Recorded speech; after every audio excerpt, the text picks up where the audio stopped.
Let me tell you something about bad days. We all have them. You spill your yogurt on your new suit, your favorite weight rack is taken, but nothing, and I mean nothing, compares to the day Dr. Phineas Newton killed the world's greatest heroes. Agent John Sterling knows this better than anyone. Sterling is the real deal.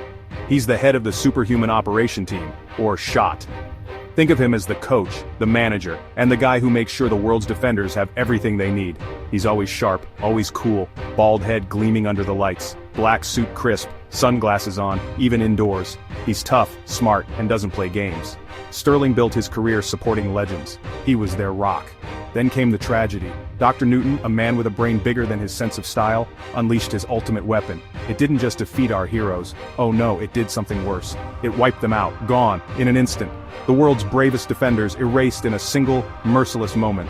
The strongest among them, the fastest, the most brilliant, all lost. The world watched in shock as its protectors were destroyed in a single devastating afternoon. For Sterling, it was personal. These weren't just assets, they were his team, his family. He stood in the silent, empty Hall of Heroes, the polished floors reflecting only his own grim expression. The world was vulnerable, and the weight of it all landed squarely on his broad, well-tailored shoulders. The silence in the SHOT headquarters was deafening. Usually it was a hive of activity. Alarms, holographic training simulations, the occasional sonic boom from a hero taking off too fast. Now the only sound was the soft hum of the air conditioning and the tapping of Sterling's fingers on his desk. The president had called. The message was simple and brutally direct. Find new heroes, Sterling. Yesterday. It was an impossible task. Heroes aren't made overnight, they are forged in fire, born from cosmic accidents, or chosen by ancient destiny. You don't just put out a classified ad for that kind of thing, but Sterling wasn't the type to back down from a challenge. He was a rock. He was a fortress. So he did what any good leader would do. He put out the call. He sent a message across every known channel, official and unofficial. The world needs heroes. SHOT is holding open tryouts. It felt a little desperate, like a last-ditch Hail Mary pass in the final second of the game. Sterling knew the odds were long. The real powerhouses were already gone. Anyone left would be unproven. Still, he had to try. He prepared the evaluation chamber, set up the obstacle course, and polished his sunglasses. He was ready to witness the next generation of greatness. Or at the very least, he hoped he was. He had no idea what was about to walk through his door. The next morning, the line outside the Schold facility stretched around the block. It was a parade of the world's most questionable fashion choices, and even more questionable life decisions. Forget chiseled jaws and flowing capes. This was a gathering of the tragically ordinary, the spectacularly unqualified, and the criminally undercaffeinated. There was a man in a suit made entirely of straw, a woman with a pilot's helmet and a ladle, and someone who looked like they'd lost a fight with their own bed sheets. Agent Sterling stood behind a one-way mirror, sipping his black coffee like it was the only thing keeping him from a nervous breakdown. His second-in-command, Peterson, looked like he was about to faint from anxiety, or maybe just from the smell wafting off the line. "Sir, are you sure about this? This group looks like a Craigslist ad gone wrong." Sterling just took another sip. "Peterson, hope is not a strategy, but right now it's all we've got. Send in the first disaster." I'm completely immune to paper cuts, and I can soak up any spill, except emotional ones. Those just linger. Sterling stared, sunglasses hiding the existential dread in his eyes. He pictured Gary facing Dr. Newton, armed with nothing but a roll of bounty and a tragic backstory. The villain would probably just set him on fire. This was not going well. Nope. Just the neck. It's great for getting cereal off the top shelf, though. Not so great for ducking under laser beams, trust me. Sterling sighed, making a note on his tablet. Useless, possible use, office supply retrieval, or giraffe impersonator. The parade of absurdity continued. Next up, Captain Altitude, in an aviator's cap and goggles, looking like he just escaped from a retirement home air show. "My power is flight," he declared, chest puffed out. Sterling's heart skipped a beat. Finally, something useful. "Okay, Captain, let's see it. Take off." The man just stood there, grinning like a child who just wet himself.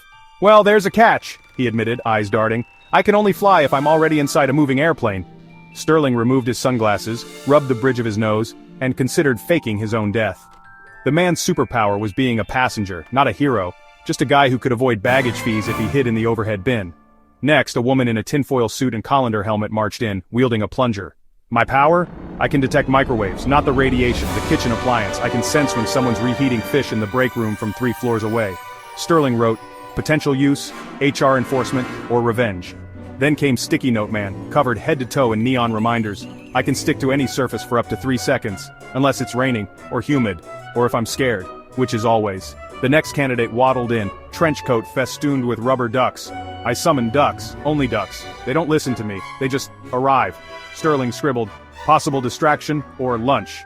Finally, Clockwork Kid, with a giant clock on his chest. I can always tell you the exact time in Guam. Only Guam. Sterling's pen hovered, then he just drew a sad face. By the end, Sterling's coffee was gone, his hope was gone, and his will to live was on life support. The only thing more tragic than these powers was the fact that one of them might actually have to save the world. Agent Sterling felt a headache forming behind his eyes. It was a pressure that no amount of coffee or stoicism could fix. The candidates were getting worse, and weirder. 2,421. That's how many jelly beans I can fit in my mouth at once. If the villain is allergic to artificial cherry flavoring, I'm your guy. Sterling checked the label on the bottom. He was right. Sterling crossed his arms. And how does this help you fight a super genius with a death ray? I don't know. Maybe he'll challenge me to a carnival game or choke on a jelly bean. Stranger things have happened. Sterling simply pointed to the door without a word. He was starting to wish for a villain attack, just for the distraction. Squeaky says Dr. Newton's weakness is nuts. Also, he's got a vendetta against bird feeders. Sterling leaned forward, his expression unreadable behind his dark lenses. Is that a fact? Or is he just telling you he's hungry? Or plotting to overthrow the bird population? Okay, yeah, he's mostly just hungry. But he thinks the nut thing is a solid lead. And he can chew through electrical wires in under 10 seconds. If the villain's lair has exposed wiring, we're basically unstoppable. Sterling felt his last nerve begin to fray. He was trying to save the world, and he was getting tactical advice from an animal that gets confused by glass doors. Next. My enemies are unnerved by my slightly moist handshake. I can also make any room feel vaguely uncomfortable, like a basement in August. And I can sweat on command. Watch. I once made a whole boardroom leave just by standing near the thermostat. It's a gift. Or a curse. Mostly a curse. Sterling stared at the young man. He wasn't a hero. He was a human dehumidifier with a negative setting. The world was on the brink of collapse, and this was the best humanity had to offer? A guy who could make villains feel a bit sticky? Maybe the real superpower was surviving this interview. Hello. Hello. See? I can internally replicate any sound I hear. But it comes out about 10 seconds later and much, much quieter. I'm basically a human echo, but with a delay. Great for confusing people in libraries. Sterling just sat there, motionless. This wasn't a power. This was severe indigestion, or possibly a cry for help. He had seen it all. The world wasn't just in trouble. It was in the hands of people whose abilities were, at best, a decent party trick. I can generate static electricity strong enough to mildly shock someone wearing wool socks. I once ruined a villain's cashmere sweater. It was glorious. Sterling wondered if the world would end not with a bang, but with a faint zap and a whimper. I have the uncanny ability to always find expired coupons. If the villain's weakness is disappointment, I'm lethal. Sterling's headache had evolved into a full-blown existential crisis. If this was the parade of heroes, maybe the world deserved whatever was coming next. As the last of the utterly useless candidates shuffled out, Agent Sterling slumped back in his chair, rubbing his temples in pure frustration. The evaluation chamber was silent, except for the lingering, unpleasant scent left behind by Moisture Man. Sterling scowled at the emptiness. Peterson crept in, clutching a tablet, as if afraid to deliver more bad news. "Sir," Peterson stammered, "the analytics confirm it. The squirrel scored highest in combat effectiveness." Sterling groaned, barely able to contain his irritation. A squirrel!